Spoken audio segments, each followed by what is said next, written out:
ఈరోజు మనం ఈ వీడియోలో 1 to బిలియన్ వరకు గల నంబర్స్ స్పెల్లింగ్లో ఇంగ్లీష్ అక్షరంలోని ఏ లెటర్ వాడము అన్న విషయం గురించి తెలుసుకుందాము.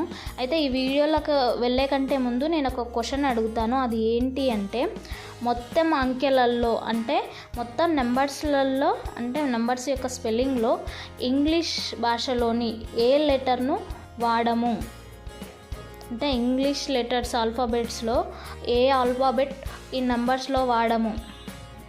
ఇది ఈరోజు క్వశ్చన్. అయితే మీకు ఎవరికైనా ఈ ఆన్సర్ తెలిస్తే కామెంట్లో తెలియజేయండి.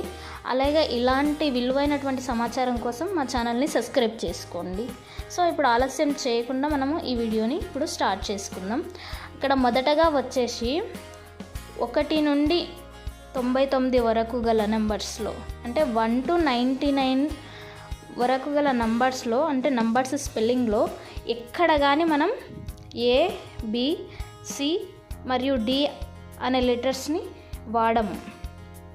మీరు బాగా గమనించి చూసుకోండి. ONE1, TWO2 up to so 99 వరకు ఎక్కడ కానీ మనము ఏ, బి, సి మరియు డి అనే లెటర్ని ఎప్పుడూ వాడము. మొదటిసారిగా 100లో డి అనేది వాడుతాం. 100 దగ్గర మాత్రమే డి అని ఒక డి లెటర్ని వాడుతాం. నెక్స్ట్ వచ్చేసి 1 నుండి 999 వరకు గల నెంబర్స్ అంటే 1 to 999 వరకు గల నెంబర్స్లో ఆ స్పెల్లింగ్ నెంబర్స్ యొక్క స్పెల్లింగ్లో ఏ, బి, సి అనే అక్షరాలు ఎప్పుడు వాడం. ఎక్కడ ఆ స్పెల్లింగ్ 1 to 999 వరకు ఏబిసి అనే ఈ లెటర్స్ ఆ స్పెల్లింగ్లలో ఎక్కడ యూజ్ చెయ్యము. కానీ 1000లో మొదటిసారిగా ఏ అనే లెటర్ను వాడుతాం.